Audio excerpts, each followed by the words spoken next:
Indian politics సంబంధించి రాజ్యాంగబద్ధ సంస్థలు ప్రస్తుత చైర్మన్లు ఎవరు ఉన్నారో ఈ వీడియో ద్వారా తెలుసుకుందాం. మనకు ఈ రాజ్యాంగ సంస్థలు వారి చైర్మన్లు చాలా ఎగ్జామ్స్లలో అడుగుతారు.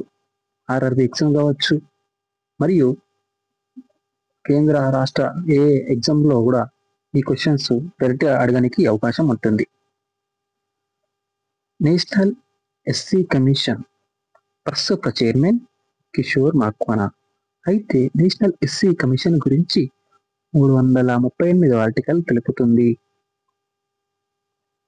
Next, national ST commission chairman అంతర్ సింగ్ ఆర్య.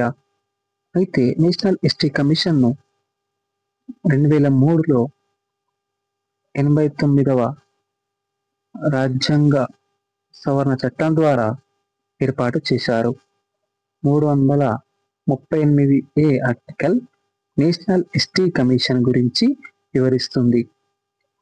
నెక్స్ట్, భారత ప్రధాన ఎలక్షన్ కమిషనర్ ఎవరు అంటే జ్ఞానేష్ కుమార్. 2025లో ఎన్నికల కమిషనర్గా బాధ్యతలు స్వీకరించారు. మొదటి ప్రధాన ఎన్నికల కమిషనర్ ఎవరంటే సుకుమార్ సేన్. మొదటి మహిళ ప్రధాన ఎన్నికల కమిషనర్ ఎవరంటే ఎస్ రమాదేవి. నెక్స్ట్, యూపీఎస్సి ప్రస్తుత chairman Preeti Sudan. Next, national BC commission chairman Hansraj Gangaram Ahir. National BC commission కు 102వ రాజ్యాంగ సవరణ చట్టం ద్వారా రాజ్యాంగబద్ధ హోదా కల్పించారు. అయితే 338B article national BC commission గురించి తెలుపుతుంది. ప్రస్తుతం అటార్నీ జనరల్ ఆర్ వెంకటరమణి.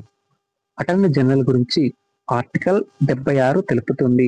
మరియు 88వ ఆర్టికల్ ఆర్టర్నీ జనరల్ లోక్సభ మరియు రాజ్యసభ సమావేశాలలో పాల్గొనవచ్చు, కానీ ఓటు వేయడానికి అర్హత లేదు అని 88వ ఆర్టికల్ తెలుపుతుంది. ఆర్టికల్ 165 అడ్వకేట్ జనరల్ గురించి తెలుపుతుంది. అడ్వకేట్ జనరల్ రాష్ట్రంలో అత్యున్నత న్యాయాధికారి. అడ్వకేట్ జనరల్ కూడా 177 ఆర్టికల్ ప్రకారం రాష్ట్రంలో శాసనసభలో పాల్గొనవచ్చు, కానీ ఓటు వేయడానికి అర్హత లేదు. నెక్స్ట్, ప్రస్తుతం కాగ్ అధిపతి కె సంజయ్ మూర్తి. కాగ్ గురించి 148 నుంచి 151 వరకు అధికరణలు కాగ్ గురించి తెలుపుతాయి. నెక్స్ట్, 16వ ఆర్థిక సంఘం చైర్మన్ అరవింద్ పనగారియా. మరియు 15th ఫైనాన్స్ కమిషన్ చైర్మన్ ఎవరు అంటే ఎన్కే సింగ్. నెక్స్ట్, మొట్టమొదటి ఆర్థిక సంఘం చైర్మన్ ఎవరు అంటే కేసి నియోగి. ఇప్పటి వరకు రాజ్యాంగబద్ధ సంస్థలు వాటి చైర్మన్లు లేదా అధిపతులు ఎవరెవరో తెలుసుకున్నాం.